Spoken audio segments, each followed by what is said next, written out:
साल 1975 मुंबई की एक सुनसान सड़क पर एक एम्बुलेंस पूरी रफ्तार से दौड़ रही है। सायरन की आवाज रात के सन्नाटे को चीर रही है।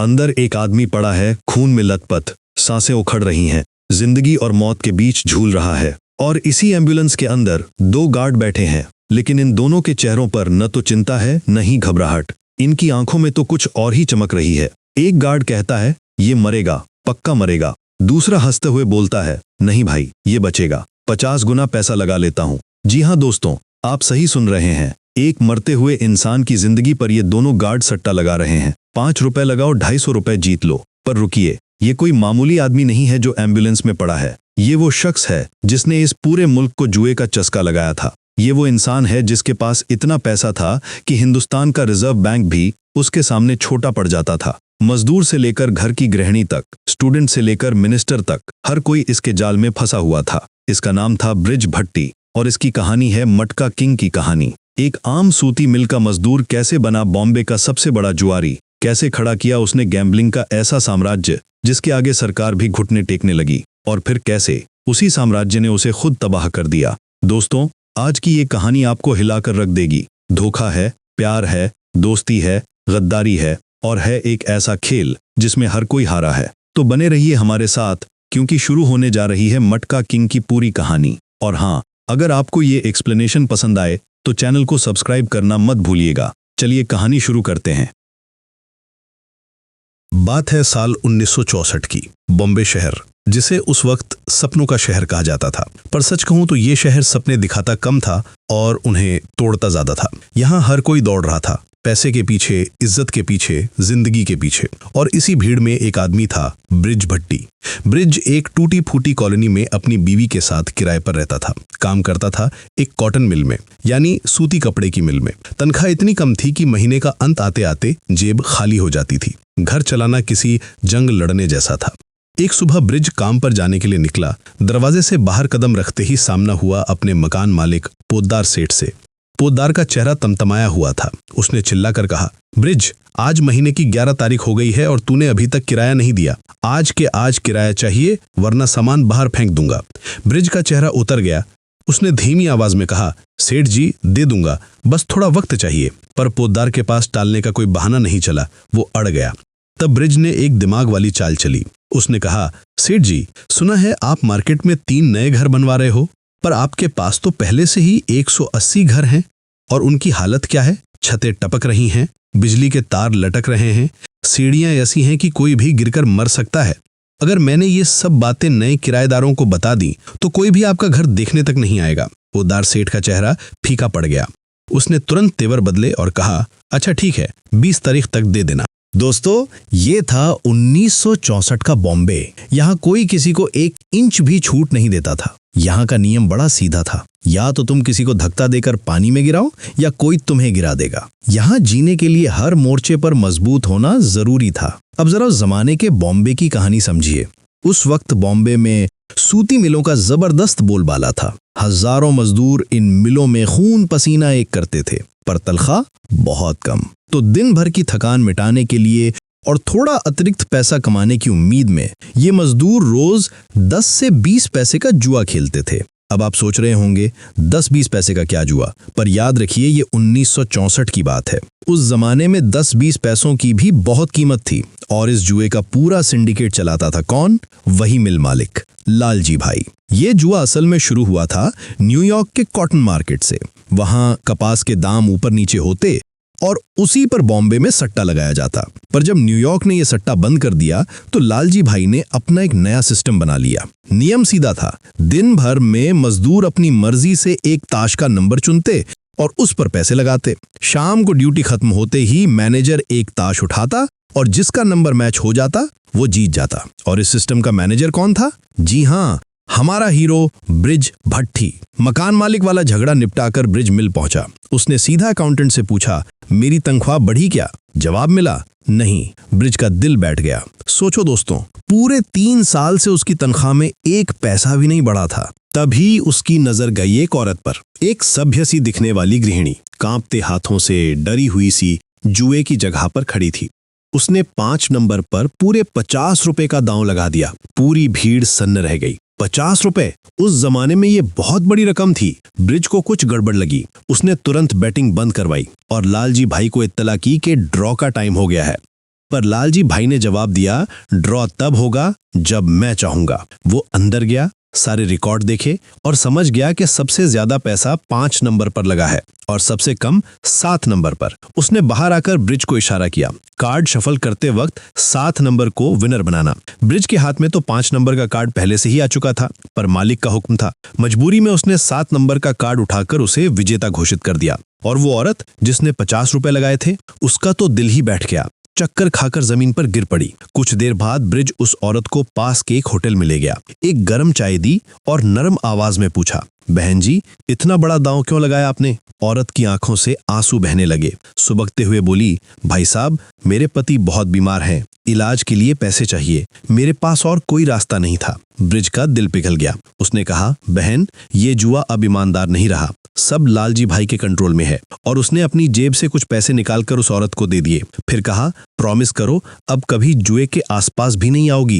औरत ने रोते हुए कहा, भाई साहब, मैं ये कर्ज जरूर चुकाऊंगी, एक दिन जरूर चुकाऊंगी। याद रखना दोस्तों इस औरत को, क्योंकि कहानी में ये एक मोड़ लेकर आएगी। शाम को ब्रिज घर लौटा। उसकी बीवी गर्भवती थी। थोड़ी देर के लिए उसका मन हल्का हुआ, पर घर में एक और आदमी रहता था, ब्रिज का छोटा भाई लच्चू। अब लच्चू कैसा था? बिल्कुल बिगड़ा हुआ। न कोई काम, न कोई धंधा, बस दिन भर ताश और आवारागर्दी। उसी वक्त दरवाजा जोर से पीटा गया। अंदर घुसा एक गुंडा। बोला, जिनू मास्टर ने लच्चू को बुलाया है। जिनू मास्टर का नाम सुनते ही लच्चू के होश उड़ गए। सच्चाई ये थी कि लच्चू ने जिनू से 5000 रुपए सूद पर उधार लिए थे और चुका नहीं पा रहा था। डर के मारे वो पिछले दरवाजे से भाग खड़ा हुआ और सीधा घर आ गया, पर जिनू और उसके आदमी पीछा करते हुए घर तक पहुंच गए। ब्रिज की आंखों के सामने ही उन्होंने लच्चू को पीटना शुरू कर दिया। जिन्होंने तो हद कर दी। उसने लच्चू की उंगली काटनी शुरू कर दी। भाई को बचाने के लिए ब्रिज ने चिल्लाकर कहा, रुको, मैं पैसे दूंगा, 5000 के बदले 10,000 दूंगा। जिनू रुक गया। खून से सनी उंगली को छोड़ दिया।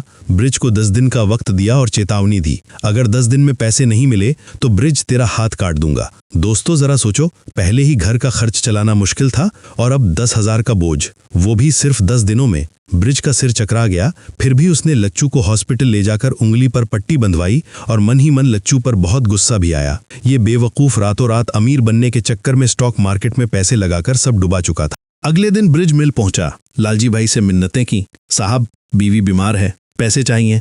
लालजी भाई का जवाब, एक जोरदार डांट, काम पर ध्यान है नहीं, बस पैसा पैसा करते हो, चलो हटो यहां से। ब्रिज खाली हाथ लौट आया। अब पैसे आए तो आए कहां से? जुए में खेलने से भी फायदा नहीं, क्योंकि रिजल्ट तो लालजी भाई खुद कंट्रोल करता है। 3 दिन यूं ही बीत गए। अब सिर्फ 7 दिन बचे थे। ब्रिज ने सोचा, एक आखिरी बार लालजी भाई से रिक्वेस्ट करता हूं। उस दिन हॉर्स रेस थी। बड़ी बड़ी बाजियां लगने वाली थीं। लालजी भाई वहां मौजूद था। ब्रिज भी पहुंच गया, पर अंदर घुसना इतना आसान कहां था। गार्ड्स ने उसे रोका, यहां सिर्फ अमीर लोग आते हैं, तू कहां घुसा आ रहा है। किसी तरह ब्रिज अंदर घुसा। उसकी नजर पड़ी एक नंबर के घोड़े पर। उसे देखकर उसने समझ लिया कि इस घोड़े को खास ट्रेनिंग दी गई है, पर वो क्या करे, उसके पास तो बाजी लगाने के पैसे भी नहीं थे।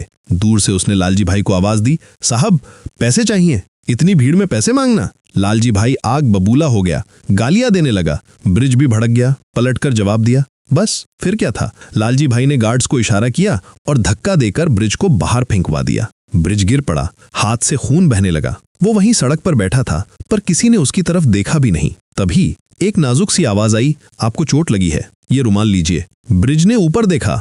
एक खूबसूरत औरत खड़ी थी। नाम था गुलरुख। ब्रिज ने उसे धन्यवाद कहा और एक सलाह दी, अगर बाजी लगानी है तो 1 नंबर के घोड़े पर लगाइए, वही जीतेगा। गुलरुख की भी अपनी एक कहानी थी। 1 साल पहले उसके पति की मौत हो गई थी। ससुराल वालों ने उसे अपशगुनी अभागी कहकर निकाल दिया था। उसे खुद पर से भरोसा उठ गया था कि शायद उसकी किस्मत ही खराब है। पर ब्रिज की बात सुनकर उसे कुछ जिज्ञासा हुई। उसने 1 नंबर के घोड़े पर बाजी लगा दी और वाकई में वो घोड़ा जीत गया। उस एक पल में गुलरुख का आत्मविश्वास वापस आ गया। उसे एहसास हुआ उसकी किस्मत इतनी खराब भी नहीं है। अब बात करते हैं ब्रिज की। लालजी भाई से झगड़े की सजा मिली। मैनेजर से डिमोट करके उसे मजदूर बना दिया गया। ब्रिज पूरी तरह टूट चुका था। तभी उसके पास आया एक और मजदूर, डगड़ू। डगड़ू का एक पैर लंगड़ा था, इसलिए कोई उसे काम नहीं देता था। पर कुछ दिन पहले ब्रिज ने उसे मौका दिया था, इसलिए डगड़ू ब्रिज का आभारी था। ब्रिज ने डगडू से अपना दर्द बांटा और फिर ठान लिए कि मैं लालजी भाई का ये फ्रॉड साम्राज्य तबाह कर दूंगा। रात को घर जाकर ब्रिज ने अपनी बीवी से गहने मांगे। अगले दिन उसने खुद का जुआ शुरू कर दिया। डगडू के जरिए मिल और बाजार में खबर फैलाई, यहाँ ईमानदार जुआ है, 1 रुपए पर 9 रुपए रिटर्न। पर सिर्फ 4-5 लोग आए, कोई खास दिलचस्पी नहीं दिखाई। नए होने की वजह से लोग भरोसा नहीं कर रहे थे। ब्रिज चिंतित होकर घर लौटा। जिन्नू को पैसे देने के सिर्फ 5 दिन बाकी थे। घर पहुंचा तो देखा कॉलोनी में मासिक लॉटरी चल रही है। एक मटके के अंदर पर्चियां थीं, नाम निकाला जाता था। ब्रिज की बीवी उदास थी क्योंकि फिर से उसका नाम नहीं निकला। इस बार प्रजाक्ता साबनीस का नाम निकला था। ब्रिज ने चुपके से वो मटका उठाया और घर आ गया। बाकी की पर्चियां खोलकर देखी और हैरान रह गया। सारी पर्चियों पर एक ही नाम लिखा था, प्रजाक्ता साबनीस। यानी पूरी लॉटरी ही एक स्कैम थी। इस बात ने ब्रिज के दिमाग में एक जबरदस्त आइडिया डाल दिया। उसे समझ आ गया पूरी दुनिया में जुआ कैसे मैनिपुलेट किया जाता है। अगले दिन वो नए आइडिया के साथ अपने अड्डे पर पहुंचा। आज कुछ लोग आए थे। उसने देखा 7 नंबर पर कोई पैसा नहीं लगा और 2 नंबर पर सिर्फ 10 पैसे। अब आइए ब्रिज का मास्टर स्ट्रोक देखिए। सबसे पहले उसने ताश की गड्डी में से राजा, रानी और जोकर के कार्ड्स निकाल दिए। बोला, देखो भाइयों, इनमें कोई नंबर नहीं होता। अगर ये कार्ड निकल आए तो तुम सब हारते हो, तो फिर ये रखे ही क्यों जाए। फिर उसने कार्ड्स को बार बार शफल किया और हर बार 7 या 2 नंबर ही उठा लाया। लोगों को दिखाया कि हाथ की सफाई से कैसे धोखा दिया जाता है। फिर बोला, देखो मेरे खेल में सब कुछ पारदर्शी होगा। कार्ड्स शफल करने के बाद टेबल पर रख दूंगा। जिस किसी ने पैसे लगाए वो खुद अपने हाथ से कार्ड उठाएगा, यानी अपनी किस्मत खुद तय करोगे। बस फिर क्या था, अगले ही दिन से लोग टूट पड़े, भीड़ बढ़ने लगी। ये खबर लालजी भाई तक पहुंची। उसने अपने चमचे सांबा को भेजा 300 रुपए के साथ। सांबा ने 3 नंबरों पर 100 रुपए लगा दिए। ब्रिज की सांसें अटक गईं। इतनी बड़ी बाजी, अगर जीत गया तो अपनी जेब से पैसे देने पड़ेंगे। पर किस्मत ने ब्रिज का साथ दिया। सांबा हार गया। ब्रिज ने खेल को और मजेदार बनाने के लिए एक नियम जोड़ा, 2 राउंड्स, शाम 6 बजे और रात 9 बजे। और अगर 9 बजे वाले ड्रॉ में जुड़ा नंबर निकला तो 90 गुना रिटर्न, यानी 1 रुपए पर 90 रुपए, 100 रुपए पर 9,000 रुपए। इस लालच का फायदा लालजी भाई ने उठाया। इस बार सांबा को 1200 रुपए के साथ भेजा। सांबा ने हर नंबर पर 100 रुपए और बाकी जोड़े पर लगा दिए। पहले राउंड में ही उसके 900 रुपए वसूल हो गए। अब बचा था दूसरा राउंड, और अगर जोड़ा निकल गया तो ब्रिज बर्बाद।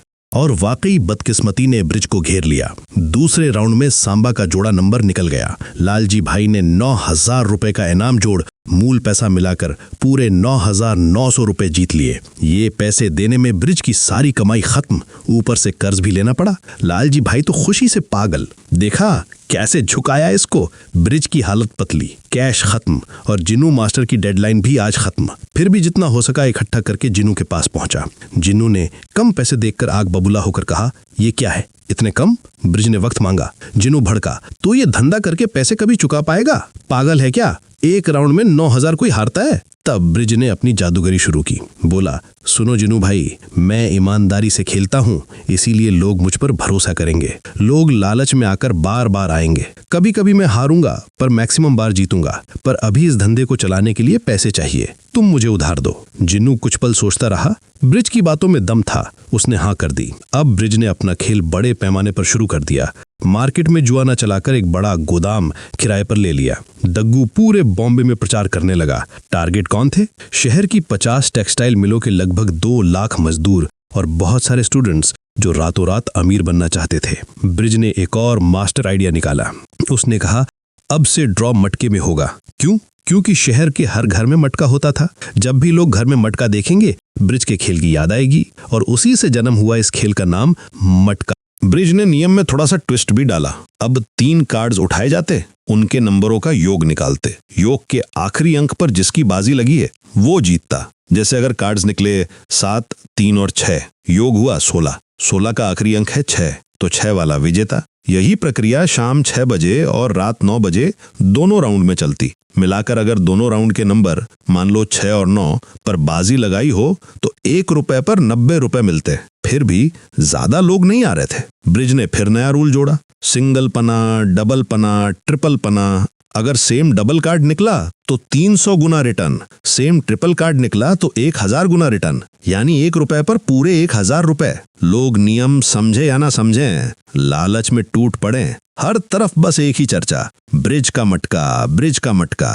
देखते ही देखते ब्रिज का धंधा आसमान छूने लगा। टेलीफोन मैलीफोन लगाकर उसने पूरे बॉम्बे को अपने जाल में फंसा लिया। एक दिन गुलरुख गोदाम के सामने से गुजर रही थी। उसने ब्रिज को देखा, रुकी, नीचे उतरी, उसने धन्यवाद कहा। उस दिन आपने 1 नंबर के घोड़े की टिप दी थी, कमीशन लेंगे? ब्रिज ने मना कर दिया, पर गुलरुख इस नए गेम में दिलचस्पी लेने लगी। उसने 500 रुपए की बाजी लगा दी। थोड़ी देर बाद दूसरे राउंड का ड्रॉ हुआ। कार्ड्स निकले 3, 6 और 8, योग हुआ 17, यानी विजेता नंबर 7। पर जनता को नियम कहाँ पता। सबने देखा आखिरी कार्ड 8 का तो मान लिया 8 जीता।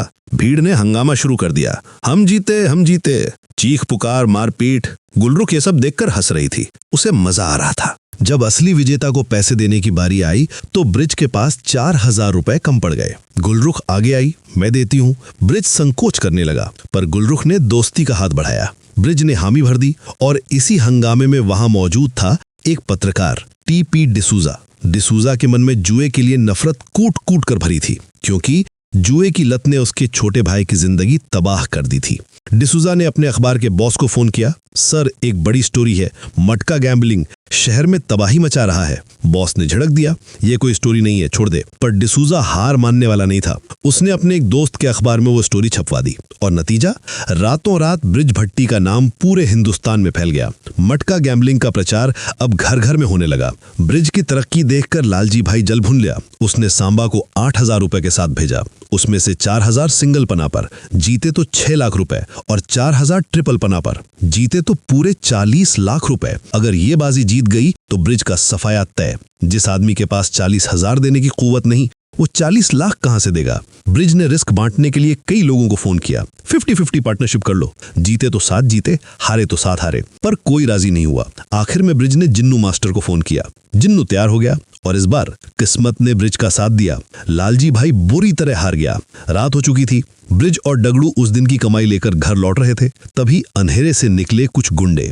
उन्होंने हमला बोल दिया। उस रात ब्रिज की जान चली जाती अगर डगडू उसके साथ न होता। डगडू लंगड़ा जरूर था, पर लड़ाई में उसका कोई जोड़ नहीं था।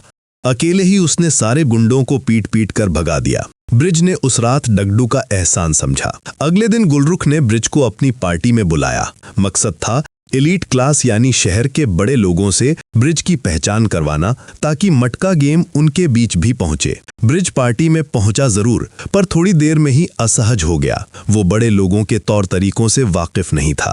बिना कुछ बताए, बिना गुलरुख को कहे, वो चुपचाप पार्टी से निकल गया। पर गुलरुख नाराज नहीं हुई। उसने अकेले ही पार्टी में मटका गेम की ब्रीफिंग दी। लोगों ने दिलचस्पी से खेला, भारी मुनाफा हुआ। अगली सुबह गुलरुख गोदाम पहुंची। देखा ब्रिज वहीं सो रहा था। उसने रात की कमाई ब्रिज को सौंप दी। इतना पैसा देखकर ब्रिज के होश उड़ गए। एक ही रात में इतना? बस फिर क्या था। ब्रिज के दिमाग में एक नया प्लान आया। उसने गुलरुख से कहा, आज से स्ट्रीट लेवल का मटका मैं संभालूंगा और एलीट क्लास का तुम। हम दोनों पार्टनर हैं। गुलरुख तो पहले से ही तैयार थी। उसने हाँ कह दी। ब्रिज अब सिर्फ बॉम्बे तक सीमित नहीं रहना चाहता था। उसने गेम को और मजेदार बनाने के लिए नए नए रूल्स जोड़े और अगले 2 साल में मटका गैम्बलिंग पूरे देश में फैल गई। हर शहर, हर राज्य में मटका का नाम गूंजने लगा। ब्रिज के पास पैसों का पहाड़ जमा होने लगा, पर उसके दुश्मन भी सो नहीं रहे थे। पत्रकार टीपी डिसूजा अब मंत्री की प्रेस ब्रीफिंग में पहुंच गया। उसने सीधा सवाल दाग दिया, साहब इस मटका गैम्बलिंग के बारे में सरकार क्या कर रही है? मंत्री के चेहरे का रंग उड़ गया। उसने कुछ नहीं बताया, पर बाद में डिसूजा को अकेले में बुलाया। इसके बारे में सब कुछ बताओ। डिसूजा ने सब कुछ उगल दिया, यहाँ तक कि ये भी कि ब्रिज रोजाना कम से कम 1 लाख रुपए कमा रहा है। मंत्री के मुंह में लाल टपकने लगी। 1 लाख रोज? यानी मेरे चुनाव के लिए फंडिंग का इंतजाम हो गया। उसने अपने असिस्टेंट को भेजा, मटका का अड्डा पता करो, और मन ही मन एक प्लान बनाया, खुद का मटका खोलूंगा। इस मंत्री का नाम था प्रताप राव, याद रखिए इसे। इसी बीच ब्रिज की बीवी बरखा कॉलोनी में रोज ताने सुनती थी। जुआरी की बीवी। बरखा टूट जाती थी। एक दिन वो बहुत रो पड़ी। ब्रिज ने उस दिन एक ऐतिहासिक फैसला लिया। बीवी का हाथ पकड़ा, बोला चलो आज तुम्हें दिखाता हूं कि हम कौन हैं। पहले एक शानदार कार खरीदी, फिर दोनों पहुंचे हॉर्स रेस के मैदान पर। वही मैदान जहां कुछ साल पहले गार्ड्स ने उसे धक्के मार मार कर निकाला था, पर आज वही गार्ड्स उसे सलाम ठोक रहे थे। ब्रिज सीधा वीआईपी गैलरी में बैठा, बीवी को कहा, देखो आज 3 नंबर का घोड़ा जीतेगा। और वाकई वही हुआ। ब्रिज ने बरखा को समझाया, तुम अब एलीट क्लास की हो, तुम्हें अपना स्टेटस मेंटेन करना है, किसी की बातों को अहमियत मत दो। शान से दोनों घर लौटे। कॉलोनी वाले तो उनकी नई गाड़ी, नए कपड़े देखकर हक्के बक्के रह गए। पर इसी बीच एक खतरनाक मोड़ आया। ब्रिज का छोटा भाई लच्चू कॉलेज में एक लड़की से प्यार करने लगा। नाम था वसुधा। पर बाद में पता चला वसुधा और कोई नहीं, लालजी भाई की बेटी थी। लालजी भाई ने यह मौका पकड़ लिया, लच्चू से मिलकर उसका ब्रेन वॉश शुरू किया। लच्चू बेटा, ब्रिज ने तुझे अपना नौकर बना रखा है, तू तो आजाद होना चाहिए। अगर तू मटका के रिजल्ट में हेर फेर करके मेरी मदद करे तो मैं तेरी वसुधा से शादी करवा दूंगा, वरना भूल जा उसे। लच्चू लालच में फंस गया। धीरे धीरे उसने मटका से पैसे चुराने शुरू कर दिए। पर डगडू का हिसाब किताब बहुत पक्का था। उसने देखा लगभग 3300 रुपए कम हैं। लच्चू की बनाई स्लिप से अमाउंट मैच नहीं कर रहा था। ब्रिज समझ गया ये काम लच्चू का है। दोस्तों, तो ये थी मटका किंग की पहली 3 एपिसोड की कहानी। ब्रिज भट्टी अब बॉम्बे का शहंशाह बन चुका था। पर कहानी अभी बाकी है। आगे आप देखेंगे कैसे लच्चू ब्रिज के खिलाफ खड़ा हो जाएगा, कैसे मंत्री प्रताप राव ब्रिज को नेस्तनाबूद करने की साजिश रचेगा और कैसे ब्रिज अपनी चतुराई से हर मुसीबत से निकलेगा। जब लच्चू घर लौटा तो ब्रिज आग बबूला था। उसने लच्चू को जोरदार फटकार लगाई। पर यहाँ एक बात समझने वाली है दोस्तों, ब्रिज चाहे जुए का कितना ही बड़ा धंधा क्यों न चलाए, वो कभी धोखा नहीं देता था। उसका उसूल सीधा था, इंसान जीते तो अपनी किस्मत से, हारे तो अपनी किस्मत से, हम बीच में कोई हेरफेर नहीं करेंगे। पर लच्चू को भाई की ये बातें चुभीं, अच्छी सलाह उसे जहर लगी। वो गुस्से में पैर पटकता हुआ घर से निकल गया। ब्रिज घर पहुंचा ही था कि अचानक इनकम टैक्स की रेड। अफसर अंदर घुसे, पूरा घर छान मारा, हर कोना, हर अलमारी, हर कोना, पर कुछ नहीं मिला। आखिर में खाली हाथ लौट गए। दोस्तों, ब्रिज इतना चालाक था कि उसने अपने घर में 1 पैसा भी नहीं रखा था। सारा पैसा कहीं और छिपा रखा था। ब्रिज जहां मटका चलाता था उस जगह का नाम उसने अपने बेटे के नाम पर रखा था, अनमोल बाजार। ये नाम उसके लिए कितना प्यारा था ये तो आप समझ ही सकते हैं। पर अगले दिन अनमोल बाजार के गोदाम के सामने क्या दिखा? एक सरकारी साइन बोर्ड। उस पर बड़े बड़े अक्षरों में लिखा था, जुआ खेलना बंद करें, सरकारी स्कीम में पैसा निवेश करें, जुआ अवैध है। ब्रिज ने ये देखते ही समझ लिया ये कोई आम साइन बोर्ड नहीं है, ये एक सिग्नल है। और इसके पीछे कौन है? वही मंत्री प्रताप राव। ब्रिज ने लच्चू को साथ लिया और सीधा पहुंचा मंत्री के पास। मंत्री का रवैया बहुत रूखा था। अकड़ में कहा, अपना ये सारा धंधा बंद कर दो वरना अंजाम बुरा होगा। ब्रिज ने मुस्कुराकर जवाब दिया, साहब आपने तो शराब की दुकानों को भी लीगल कर दिया है, वैसे ही मटका को भी लीगल कर दीजिए, टैक्स लगा दीजिए, मैं ईमानदारी से टैक्स दूंगा। मंत्री सन्न रह गया। ये आदमी कितना चालाक है, पर वो अपनी इज्जत भी नहीं गंवाना चाहता था। ब्रिज की बातें उसके अहंकार पर चोट कर गईं। उसने ठान लिया इस ब्रिज को निस्तनाबूद करना है। पहला वार किया टेलीफोन पर। अब यहाँ एक बात समझिए दोस्तों, अनमोल बाजार का पूरा कम्युनिकेशन टेलीफोन के जरिए होता था। मटका की जितनी भी शाखाएं थीं सबका रिजल्ट एक ही होता था। मुख्य जगह पर ड्रॉ होता, फिर टेलीफोन से सारे अड्डों पर रिजल्ट पहुंचा दिया जाता। मंत्री ने ब्रिज के नाम के सारे टेलीफोन कनेक्शन खराब करवा दिए। अब ब्रिज का पूरा नेटवर्क ठप हो गया। उधर लालजी भाई भी चुपचाप नहीं बैठा था। उसने भी मटका के नाम पे एक नई दुकान खोल दी। अब वो भी वही गेम खेलने लगा जो ब्रिज खेल रहा था। ब्रिज ने सोचा, इस लालजी भाई को अब बात करके समझाना पड़ेगा। उसने एक 5 स्टार होटल में मीटिंग रखी। दोनों आमने सामने बैठे। पर बात शुरू होती उससे पहले ही बीच में कूद पड़ा लच्चू। बोला, भाई लालजी भाई और तुम साथ मिलकर धंधा करो, 50-50 शेयर, इसमें सबका फायदा है। ब्रिज समझ गया लच्चू अब लालजी भाई के कैंप में जा चुका था। क्यों? क्योंकि वसुधा के प्यार में पागल था। ब्रिज ने साफ कह दिया, नहीं, हम दोनों अपना अपना धंधा अलग अलग चलाएंगे, कोई किसी के काम में दखल नहीं देगा। लालजी भाई का चेहरा लाल हो गया। उसे तो 50-50 पार्टनरशिप की उम्मीद थी। गुस्से में उठकर चला गया। मीटिंग के बाद ब्रिज ने होटल के टेलीफोन से गुलरुख को फोन किया और चौंक गया। आवाज इतनी साफ थी, इतनी क्रिस्टल क्लियर कि जैसे सामने बैठकर बात कर रहा हो। ब्रिज ने रिसेप्शन पर जाकर पूछा, ये आवाज इतनी साफ कैसे? रिसेप्शनिस्ट ने बताया, सर शहर के कुछ क्लब्स और 5 स्टार होटल्स के पास प्राइवेट एक्सचेंज होता है, इसीलिए हमें एक्स्ट्रा फैसिलिटी मिलती है। ब्रिज का दिमाग बिजली की तरह चला। यही है मेरा नया हथियार। उसने डगडू को बुलाया। डगडू, किसी भी 5 स्टार होटल के प्राइवेट एक्सचेंज का एक्सेस निकालो। डगडू निकल पड़ा। एक होटल की टेलीफोन ऑपरेटर से दोस्ती जमाई। नाम था सुलभा। सुलभा से दोस्ती क्या, धीरे धीरे प्यार भी हो गया और डगडू ने उसी के जरिए मटका के रिजल्ट पास करवाने का इंतजाम कर लिया। पर याद रखिए दोस्तों इस सुलभा को, क्योंकि आगे चलकर इसकी एक दर्दनाक कहानी बनेगी। अब ब्रिज ने एक और बड़ा प्लान बनाया। उसने सोचा अगर मंत्री प्रताप राव मुझे तंग कर रहा है तो मैं इसकी कुर्सी ही हिला दूंगा। तभी खबर मिली कि ब्रिज का बचपन का दोस्त अंतुले अगले चुनाव में प्रताप राव के खिलाफ खड़ा होना चाहता है। ब्रिज ने अंतुले से हाथ मिला लिया।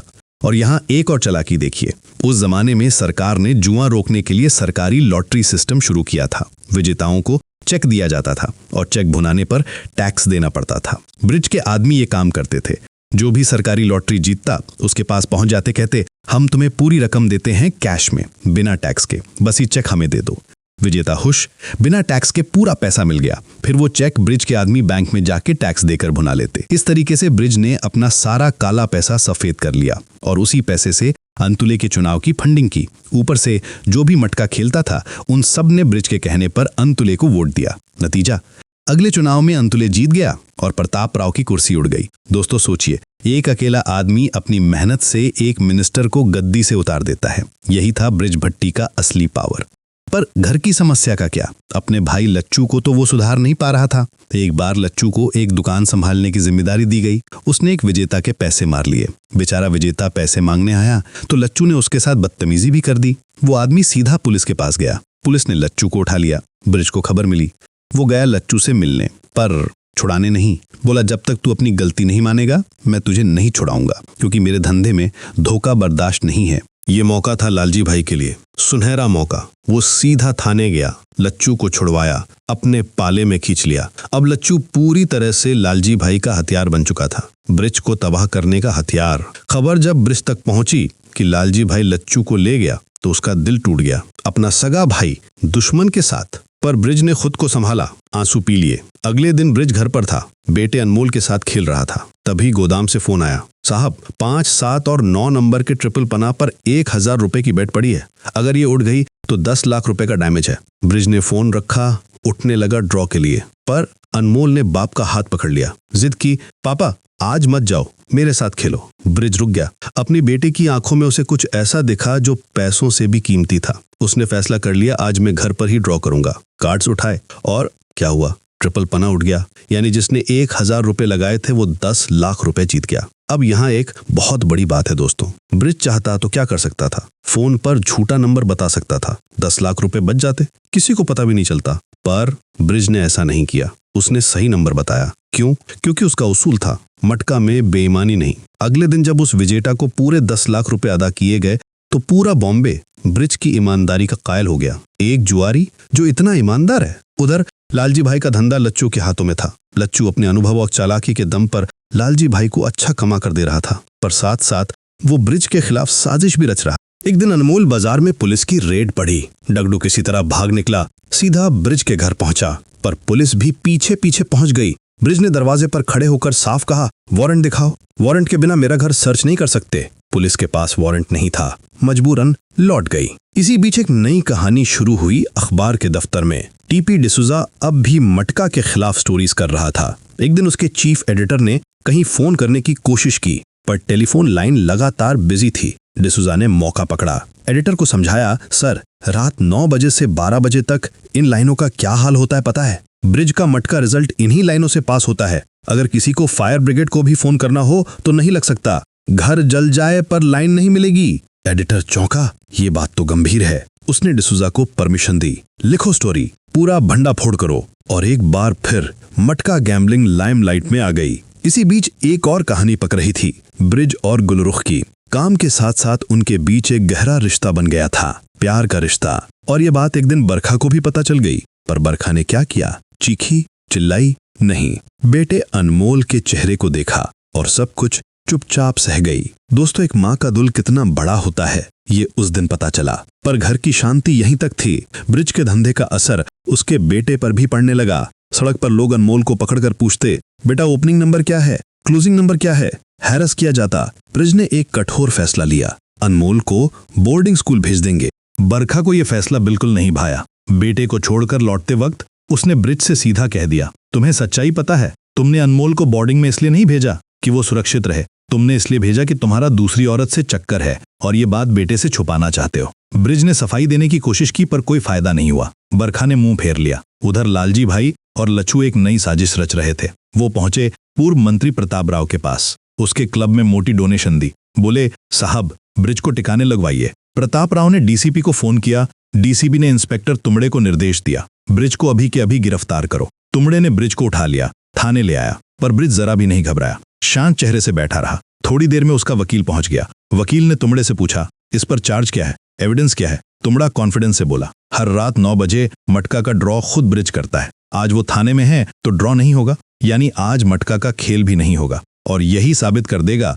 कि ब्रिज ही इस सब का मास्टरमाइंड है। ब्रिज के चेहरे पर हल्की सी मुस्कान आई। उसने घड़ी देखी, 9 बजने में अभी आधा घंटा बाकी था। ब्रिज रिलैक्स रहा। थोड़ी देर बाद पानी मांगा। एक गार्ड ने ब्रिज और वकील दोनों को पानी दिया। जब ब्रिज पानी पीने लगा तो उसने वकील को आंख से इशारा किया। फिर दोनों ने मिलकर गार्ड की तरफ देखा। बस वकील समझ गया, उठा, बोला, मेरा यहां अब कोई काम नहीं है। अगर ड्रॉ हुआ तो ब्रिज निर्दोष है, अगर नहीं हुआ तो जेल तो होगी ही, कहकर चला गया। रात 9 बजे पूरे शहर के टेलीफोन सर्वर बिजी हो गए, यानी ड्रॉ हुआ। ओपनिंग नंबर निकले 5, 6, 7। वकील ने बाहर से डगडू को फोन किया, नंबर बता दिया और ड्रॉ हो जाने की खबर पूरे शहर में फैल गई। तुमड़े के पास कोई चारा नहीं बचा, ब्रिज को छोड़ना पड़ा। बाहर निकलते वक्त ब्रिज ने उस गार्ड को धन्यवाद कहा। क्या? गार्ड को धन्यवाद? क्यों?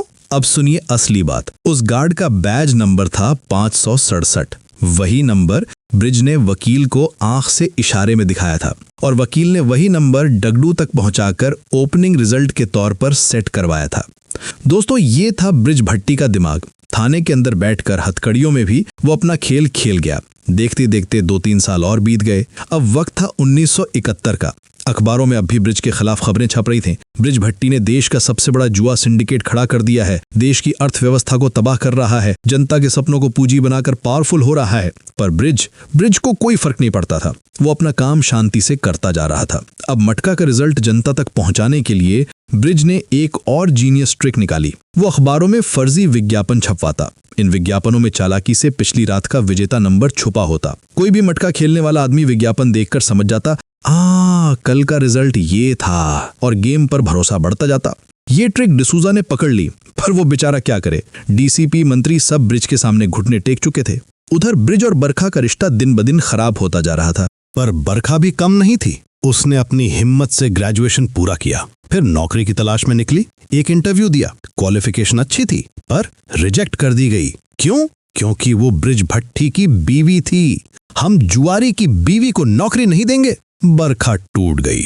उसका गुस्सा पूरी तरह ब्रिज पर उतरा।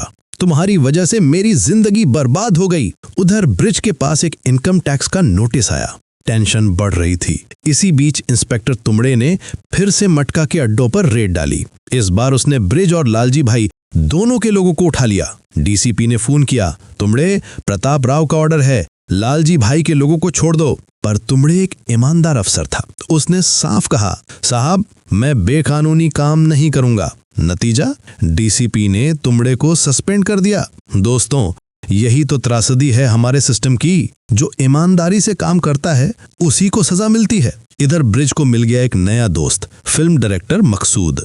मकसूद ने ब्रिज को सलाह दी, भाई सिनेमा में पैसे लगाओ, तुम्हारा पैसा भी बढ़ेगा, नाम भी होगा। ब्रिज मान गया, फिल्मों में प्रोड्यूसिंग शुरू कर दी। पर इसी बीच एक और खबर आई जो ब्रिज के दिल को चीर गई। लच्छू की सगाई हो गई थी वसुधा के साथ और शादी की तारीख भी तय हो चुकी थी। और ब्रिज को कुछ पता ही नहीं था। अपना सगा भाई और उसकी शादी की खबर तक नहीं। ब्रिज का दिल दुखा, पर उसने अपना अभिमान परे रख दिया। सीधा लच्छू और लालजी भाई से मिलने गया। बोला, शादी की सारी जिम्मेदारी मेरी, मैं सारा खर्च उठाऊंगा। और ब्रिज ने क्या शानदार प्लान बनाया। शादी में पानी की तरह पैसा बहाया, इतना कि लोग आज तक बात करते हैं। यहां तक कि उसने सोचा लच्छू की शादी के लिए इंटरनेशनल स्टेडियम किराए पर लूंगा, पर स्टेडियम अथॉरिटी ने साफ मना कर दिया। उस दिन इंडिया बनाम पाकिस्तान का हाई वोल्टेज मैच है, स्टेडियम खाली नहीं है। ब्रिज फिर भी अड़ा रहा। तब एक आदमी ने धीरे से कहा, ब्रिज भाई अगर आप हमें अगले कुछ मटका गेम्स का रिजल्ट बता दें तो हम स्टेडियम आपके लिए खाली कर देंगे। ब्रिज का जवाब, आंखों में आग। उसने कहा, सुनो भाई, मेरी जान चाहिए तो ले लो, पर मटका के साथ बेईमानी नहीं करूंगा, और स्टेडियम से निकल गया। पर अब ब्रिज को जिद चढ़ गई। उसने क्या किया जानते हैं? वेदर डिपार्टमेंट से कांटेक्ट किया, उनसे बारिश का पूर्वानुमान छपवाया और इंडिया पाकिस्तान के मैच का वेन्यू ही चेंज करवा दिया। बस फिर क्या था, स्टेडियम खाली। ब्रिज ने वही स्टेडियम अपने भाई की शादी के लिए किराए पर ले लिया। दोस्तों सोचिए जरा, ये आदमी कितना पावरफुल था। इंटरनेशनल क्रिकेट मैच का वेन्यू बदलवा देता है सिर्फ अपने भाई की शादी के लिए। पर इसी बीच एक दर्दनाक घटना घटी। याद है आपको सुलभा, वही टेलीफोन ऑपरेटर जो होटल के सर्वर से मटका का रिजल्ट पास करती थी? सुलभा इतने दिनों से ये काम कर रही थी। होटल का प्राइवेट सर्वर तेज था, इसलिए रिजल्ट आसानी से पास हो जाता था। पर रोज रोज यही काम करते करते लोगों का शक बढ़ने लगा। एक दिन पुलिस आई, सुलभा को रंगे हाथों पकड़ा गया, गिरफ्तार कर लिया गया। डगलू को खबर मिलते ही वो वकील को लेकर थाने पहुंचा, पर वकील ने कागजात देखकर सिर हिलाया। भाई, आज जमानत नहीं हो सकती, केस स्ट्रांग है। डगलू दौड़ा दौड़ा ब्रिज के पास गया, उसे सब बताया। पर ब्रिज शादी की तैयारियों में डूबा था। उसने लापरवाही से कहा, डग्गू अभी ये बात दिमाग से निकाल दे, बाद में देखेंगे। डग्गू सन्न रह गया। दोस्तों यहाँ दो बातें हैं। ब्रिज के लिए सुलभा सिर्फ एक मोहरा थी, पर डगडू के लिए सुलभा उसकी मोहब्बत थी, उसकी जिंदगी थी। ब्रिज की इस बेरुखी से डगडू का दिल टूट गया। उसने उसी पल तय कर लिया, ब्रिज ने मेरा एहसान नहीं किया, मैंने ब्रिज के लिए 10 साल दिए और वो मेरी मोहब्बत की कदर तक नहीं कर पाया। इस एक पल ने आगे की पूरी कहानी बदल दी। खैर, शादी की धूमधाम शुरू हुई, पूरा शहर हक्का बक्का। पर शादी के मंडप से ही सीबीआई ने लच्छू को गिरफ्तार कर लिया, चीटिंग और जुए के केस में। ब्रिज और लालजी भाई ने बहुत कोशिश की रोकने की, पर कोई फायदा नहीं हुआ। लच्छू को बांध कर ले जाया गया। लच्छू को अदालत में पेश किया गया, पर किस्मत देखिए, पहली ही सुनवाई में केस खारिज हो गया। एविडेंस नहीं थे, उसे बाइज्जत बरी कर दिया गया। दरअसल ये पूरा नाटक सिर्फ लच्छू को परेशान करने के लिए था। पर लच्छू को लगा ये सब ब्रिज भाई की साजिश है, मेरी शादी बर्बाद करने के लिए उन्होंने ही ये सब करवाया। अगले दिन ब्रिज ने बरखा को साथ लिया, सीधा लालजी भाई के घर पहुंचा। लच्छू के सामने हाथ जोड़े, बोला, माफ कर दे भाई, मैंने तेरे साथ गलत किया। पर लच्छू का दिल काला हो चुका था। उसने सख्ती से कहा, भाई साहब, अगर आपको सच में मेरा इतना ख्याल है तो एक काम कीजिए। मेरा एक जानकार है, बहुत बड़ा मालदार आदमी, फिलहाल दुबई में है, पर कुछ महीनों में लौटेगा। अगर वो हमारे धंधे में पैसा लगाए तो हम आसमान छू लेंगे। लालजी भाई ने बात आगे बढ़ाई, ब्रिज, प्रशासन मेरी जेब में है, तू, मैं और ये नया पार्टनर तीनों मिलकर पूरे हिंदुस्तान का जुआ चलाएंगे। ब्रिज ने उस वक्त कुछ नहीं कहा। कुछ महीने बीते। अब 1973 का जमाना था। लालजी भाई और लच्छू ब्रिज को मिलवाने ले गए उस शख्स से। नाम था दारब अहमद। दारब ने ब्रिज को ऑफर दिया, भाई क्रिकेट पर बेट लगाने का धंधा शुरू करो। आने वाले वक्त में क्रिकेट बैटिंग दुनिया पर राज करेगी। अगर आज इसमें घुस गए तो हम अरबों कमाएंगे। शर्त क्या थी? सारा निवेश मैं करूंगा, तुम बस खेल चलाओ, 50-50 कमीशन। लच्छू और लालजी भाई तो खुशी से उछल पड़े, कितना शानदार ऑफर। पर ब्रिज ने साफ मना कर दिया। बाहर निकलते ही लच्छू भड़क गया, भाई आपको क्या हो गया है, इतना अच्छा ऑफर ठुकरा दिया। ब्रिज ने शांत आवाज में पूछा, तू दारब के बारे में जानता कितना है? फिर ब्रिज ने अपने आदमी को इशारा किया।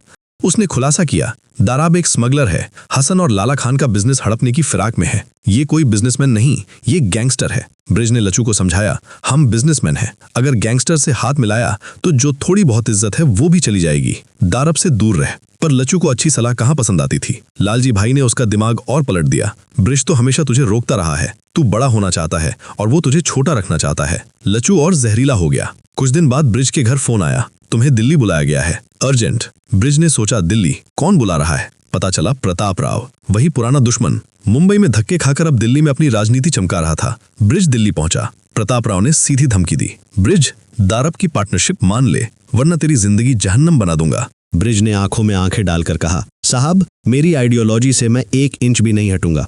धमकी किसी और को देना। और बिना रुके बिना झुके निकल गया। वापसी में ब्रिज प्लेन में बैठा, घड़ी देखी 9 बजने वाले थे। याद है दोस्तों, रात 9 बजे और 12 बजे मटका का ड्रॉ होता था। अब ड्रॉ कैसे होगा? ब्रिज तो आसमान में उड़ रहा है। ब्रिज ने एयर होस्टेस से कहा, मुझे पायलट से मिलना है, जरूरी है। थोड़ी देर में पायलट बाहर आया। ब्रिज को देखते ही उसका चेहरा खिल उठा। ब्रिज भाई, आप यहाँ? पता चला उस पायलट ने अपनी बेटी की शादी के पैसे मटका में जीतकर पूरे किए थे। वो ब्रिज का एहसानमंद था। ब्रिज ने अपनी समस्या बताई। पायलट हंसा, भाई आज ड्रॉ प्लेन में ही होगा। ब्रिज चौंक गया, इतनी आसानी से हल? 9 बजते ही ब्रिज ने प्लेन में कार्ड्स निकाले, पायलट को कार्ड चुनने दिया, ड्रॉ हो गया।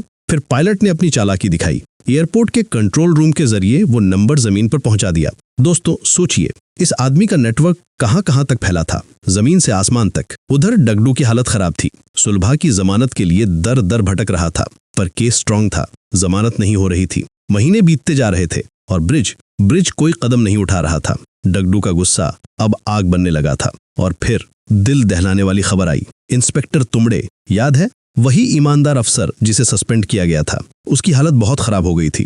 पूरी जिंदगी ईमानदारी से ड्यूटी की, पर बदले में क्या मिला? अपमान, सस्पेंशन। दुख भुलाने के लिए वह शराब में डूबने लगा, जुआ खेलने लगा। और एक दिन शराब के अड्डे पर रेड पड़ी, उसी के अंडर के अफसरों ने उसे गिरफ्तार किया। ये सबसे बड़ी बेइज्जती थी। कुछ गार्ड्स ने अपनी जेब से चंदा इकट्ठा करके तुमड़े की जमानत करवाई। तुमड़े रिहा हुआ। फिर वो डिसूजा से मिलने गया, पर डिसूजा काम में बिजी था, वक्त नहीं दे पाया। तुमड़े घर आया, बहुत अकेला लगा। अपमान, बेइज्जती, तन्हाई, सब एक साथ उस पर टूट पड़े। और एक रात इंस्पेक्टर तुमड़े ने गले में फांसी लगाकर आत्महत्या कर ली। दोस्तों, ये था उस सिस्टम का सच, जहां ईमानदार आदमी की लाश मिलती है और बेईमान फलते फूलते हैं। इधर ब्रिज को बुरी खबर मिली, साहब कुछ कैश कंटेनर गायब हैं। मटका के पैसे कहाँ रखे जाते हैं, ये सिर्फ ब्रिज के बहुत करीबी लोग जानते थे।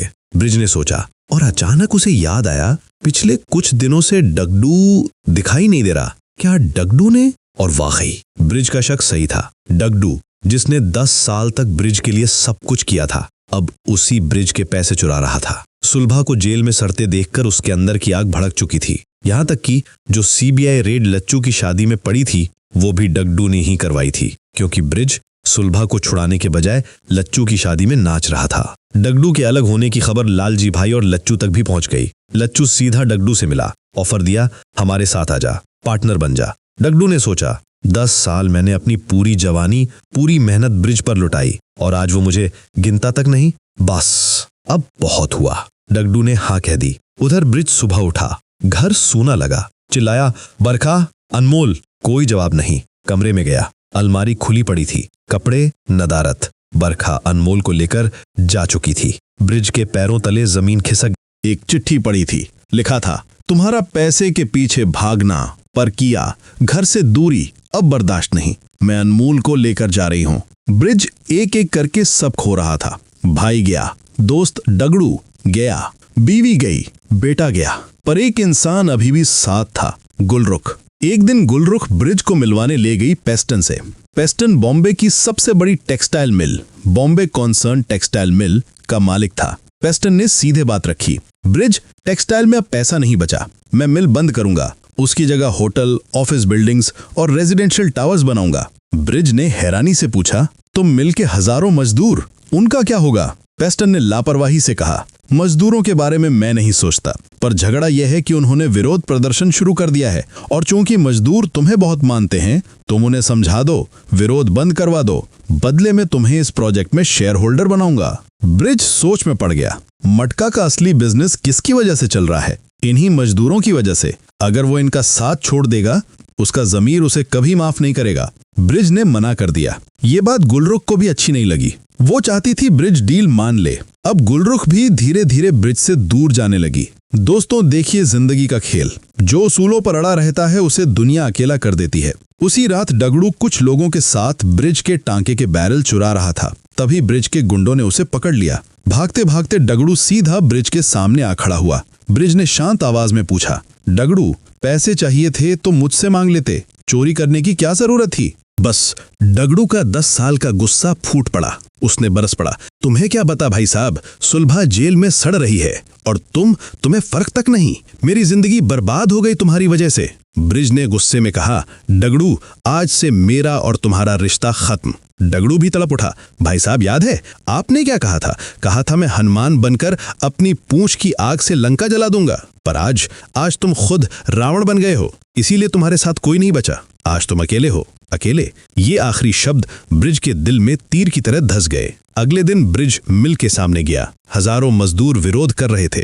ब्रिज मंच पर चढ़ा, माइक थामा और कहा, भाइयों सुनो, आप लोग मटका नहीं खेल रहे तो मेरी भी कमाई नहीं हो रही, पर फिर भी मैं आपके साथ हूँ। आपकी मांगे सही हैं, इस आंदोलन को रुकने मत दो, लड़ते रहो। मजदूरों ने तालियां बजाईं। ब्रिज के समर्थन से उनमें नई ताकत भर आई, पर ब्रिज के इस कदम ने उसके सारे दुश्मनों को एक कर दिया। प्रताप राव, पेस्टन, लच्चू, लालजी भाई सब एक मेज पर बैठे साजिश रचने। लालजी भाई बोला, अगर ऐसे ही चला तो दाराब को कहकर ब्रिज को खत्म करवा दूंगा। पर प्रताप राव का दिमाग और गहरा था। उसने अखबार के एडिटर को फोन किया, बोला, एक खबर छापो, ब्रिज ने इंस्पेक्टर तुमड़े को आत्महत्या के लिए मजबूर किया। एडिटर ने डिसूजा को बुलाया, ये खबर लिखो। डिसूजा तो सच जानता था, तुमड़े ने ब्रिज की वजह से नहीं, सिस्टम की वजह से आत्महत्या की थी, पर एडिटर ने मजबूर किया। डिसूजा ने आर्टिकल लिखा, पर अपनी जमीर की आवाज सुनते हुए उसने उसमें ब्रिज के अलावा लालजी भाई, प्रताप राव और पूरे सिंडिकेट के नाम भी शामिल कर दिए। पर एडिटर ने छापने से पहले सिर्फ ब्रिज का नाम छोड़कर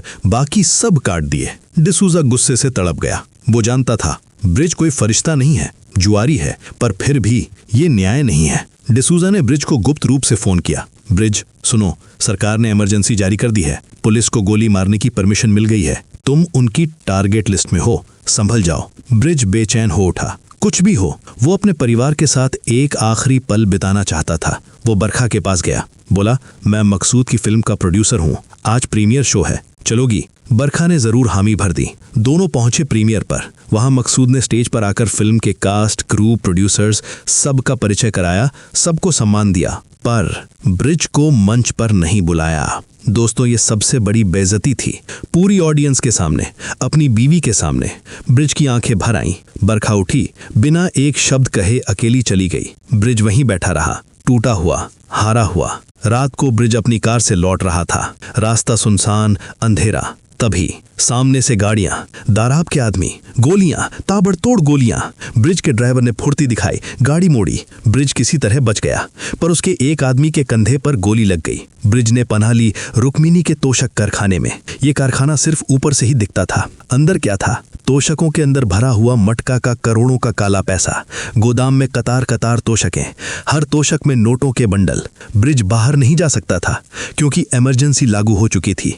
पुलिस देखते ही गोली मार सकती थी। ब्रिज एक तोशक पर बैठ गया, सोचने लगा, इतना पैसा, इस सब के पीछे भागा मैं, और आज मेरे पास क्या है? ना भाई, ना बीवी, ना बेटा, ना दोस्त, सिर्फ ये तोशकों में भरा पैसा। उसकी आंखों से आंसू ढलकने लगे। ये पैसा आज कोई मोल नहीं रखता, सब कुछ खो दिया मैंने। कुछ दिन ब्रिज छुपता छुपाता भटकता रहा। एक दिन वो अपने बेटे अनमोल से मिलने बोर्डिंग स्कूल गया। बेटे को देखने का मन तड़प रहा था, पर अनमोल ने ब्रिज को देखा और मुंह फेर कर अंदर भाग गया। अपना ही बेटा, अपना ही खून। उस एक पल में ब्रिज की सारी उम्मीदें मर गईं, सारी आशाएं चकनाचूर हो गईं। वो घर लौटा, नहाया, अपने आइकॉनिक कपड़े पहने, वही कपड़े जिनमें वो हमेशा पहचाना जाता था। फिर फोन उठाया, डीसीपी को मिलाया, शांत आवाज में बोला, मैं आत्मसमर्पण करना चाहता हूँ। थोड़ी देर में पुलिस फोर्स पहुंच गई, पर पुलिस के आने से पहले ब्रिज ने एक आखिरी फोन किया रुक्मिनी को। जीप में चढ़ने से पहले ब्रिज ने अपनी सिगरेट और माचिस रुक्मिनी के हाथ में थमा दी। आंखों से इशारा किया, जरूरत पड़े तो इनका इस्तेमाल करना। रुक्मिनी समझ गई, सब समझ गई। उसी रात दाराब के आदमी रुक्मिनी के गोदाम पहुंचे। उन्हें पता था ब्रिज का सारा पैसा यही है, पर रुक्मिनी ने ब्रिज का इशारा याद किया। उसने माचिस जलाई और पूरे गोदाम में आग लगा दी। करोड़ों रुपए, नोटों के पहाड़, सब खाक। ब्रिज का उसूल साफ था, अगर ये पैसा मेरे काम का नहीं तो किसी के भी काम का नहीं। उधर ब्रिज को जेल ले जाया जा रहा था, पर जेल में पहले से ही हत्यारे तैनात थे। एक ने ब्रिज पर गोली चलाई, पर किस्मत से गोली मिस फायर हो गई। पुलिस ने उस हत्यारे को काबू कर लिया, पर दूसरे ने सीधी गोली। ब्रिज बुरी तरह जख्मी हो गया, और यहीं से शुरू होती है हमारी कहानी का वो सीन जिसे हमने शुरुआत में देखा था। खून में लथपथ ब्रिज को एम्बुलेंस में डाला गया। सायरन बजते हुए अस्पताल की तरफ रवाना हुई, और एम्बुलेंस के अंदर वही दो गार्ड बेशर्मी से ब्रिज की जिंदगी और मौत पर सट्टा लगा रहे थे। ये मरेगा, ये बचेगा। पर दोस्तों, ब्रिज भट्टी इतनी आसानी से मरने वाला आदमी नहीं था। वो मटका किंग था, लंबी रेस का घोड़ा। बेहोशी में भी ब्रिज ने हाथ हिलाया, जैसे इशारा कर रहा हो, मैं लौटूंगा, सबको देख लूंगा, बदला लूंगा। शायद वो एक बार फिर लौटेगा, और इस बार नए रंग रूप में। दोस्तों, यहाँ पर मटका किंग के पहले सीजन की कहानी खत्म होती है, पर देखा आपने कहानी जिस मोड़ पर खत्म हुई है वहां से दूसरे सीजन की संभावना पूरी तरह खुली है। क्या ब्रिज भट्टी फिर से उठेगा? क्या वो अपने दुश्मनों से बदला ले पाएगा? क्या बरखा और अनमोल कभी उसके पास लौटेंगे? अगर आप लोगों की दिलचस्पी होगी तो हम जरूर लाएंगे मटका किंग सीजन 2 का एक्सप्लेनेशन, तो बने रहिए हमारे साथ। दोस्तों, ये कहानी सिर्फ मनोरंजन के लिए है, पर इस कहानी से एक बहुत बड़ा सबक भी मिलता है। जुआ, चाहे वो मटका हो, हॉर्स रेस हो, क्रिकेट बैटिंग हो या आज के जमाने का ऑनलाइन कसीनो हो, ये सब एक ही चीज हैं, जहर। जुआ अवैध है, कानूनी तौर पर भी और धार्मिक नजरिए से भी। ये इंसान की जिंदगी को तबाह कर देता है। आज हमारे देश में ऑनलाइन कसीनो महामारी की तरह फैल रहा है। बच्चे, नौजवान, बुजुर्ग सब इसकी चपेट में आ रहे हैं। घर बिक रहे हैं, परिवार टूट रहे हैं, लोग आत्महत्याएं कर रहे हैं। याद रखिए, जुआ आपको सिर्फ और सिर्फ कंगाल करेगा। आज जो जीतोगे कल उससे कहीं ज्यादा छीन लेगा। आखिर में आपके हाथ में सिर्फ पछतावा बचेगा। इसलिए इन सब से दूर रहिए। अपनी मेहनत पर भरोसा कीजिए, अपने परिवार को कीमत दीजिए। अगर वक्त काटना हो तो हमारे चैनल के एक्सप्लेनेशन वीडियोस देखिए। मनोरंजन के साथ साथ कुछ सीखने को भी मिलेगा और आपके मानसिक विकास में भी मदद होगी। अगर आपको ये वीडियो पसंद आया हो तो लाइक कीजिए, अपने दोस्तों के साथ शेयर कीजिए और चैनल को सब्सक्राइब करना बिल्कुल मत भूलिएगा। घंटी वाले आइकन को दबा दीजिए ताकि अगला वीडियो आते ही आपको नोटिफिकेशन मिल जाए। आज बस इतना ही। सब खुश रहिए, सेहतमंद रहिए और अपने अपनों का ख्याल रखिए। धन्यवाद।